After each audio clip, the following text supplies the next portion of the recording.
नमस्कार दोस्तों, आप सभी का स्वागत है।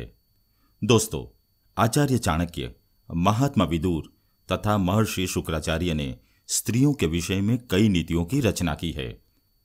इन सभी नीतियों में स्त्रियों को पूजनीय तथा सम्मान के योग्य ही माना गया है।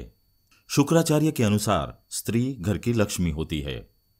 जिस घर में स्त्री का सम्मान नहीं होता तथा उनके साथ हिंसा की जाती है, वैसे घर से लक्ष्मी सदा के लिए चली जाती है। अतः घर की स्त्रियों का सम्मान करना आवश्यक है। परंतु कई स्त्रियों में ऐसे दुर्गुण होते हैं जो परिवार के विनाश के लिए कारण बनते हैं।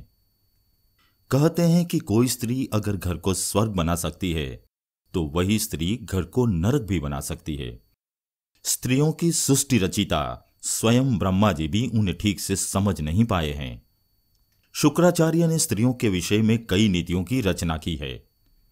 स्त्री को अपने और पराये व्यक्ति संग किस तरह व्यवहार करना चाहिए, स्वयं के चरित्र की रक्षा करने के लिए किस तरह सावधानी बरतनी चाहिए, आदि विषयों पर ज्ञान मिलता है। वैसे स्त्रियों में कई ऐसी बुरी आदतें होती है जिनकी वजह से वे बार बार मुसीबत में फंस जाती है। जैसे कि झूठ बोलना, किसी भी व्यक्ति पर आंख मूंद कर भरोसा करना तथा धन का अत्यधिक लालच करना। दुष्ट औरतें खुद का काम निकालने के लिए किसी भी हद तक जा सकती है। उनके लालच के आगे उन्हें अपना और पराया कोई नहीं दिखता। वे अपने स्वार्थ की पूर्ति के लिए किसी को भी धोखा दे सकती है। आइए आपको बताते हैं शुक्राचार्य ने किस प्रकार की स्त्रियों का वर्णन किया है जो अपने परिवार का विनाश कर देती है।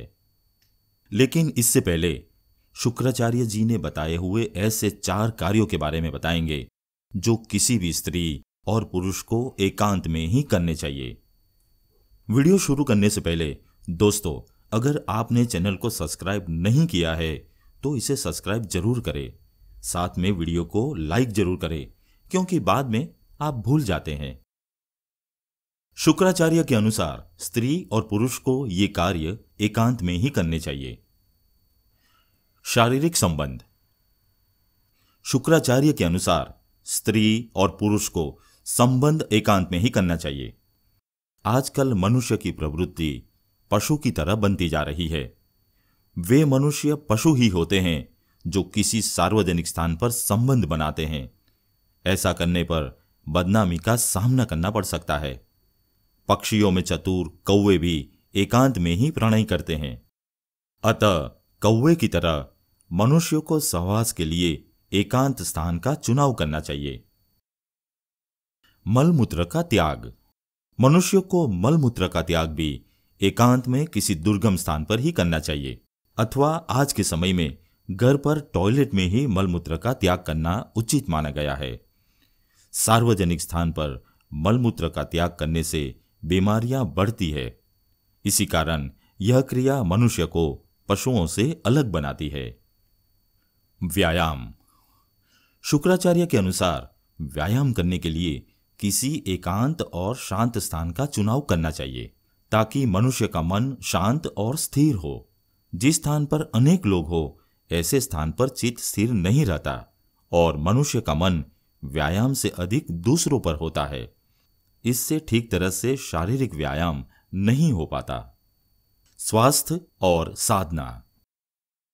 शुक्राचार्य कहते हैं, अभ्यास करने के लिए और ध्यान लगाने के लिए भी एकांत स्थान का ही चुनाव सही होता है।